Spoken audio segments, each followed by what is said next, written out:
In today's environmental climate, the three R's are as important as ever: reduce, reuse, and recycle. Most people know about and definitely do their part with recycling, but it's even more important to reduce and reuse. But how can you do that?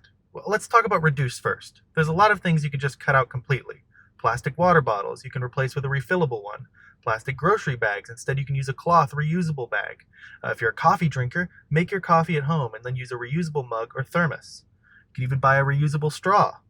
You can also reuse a lot of disposable products that normally just generate waste.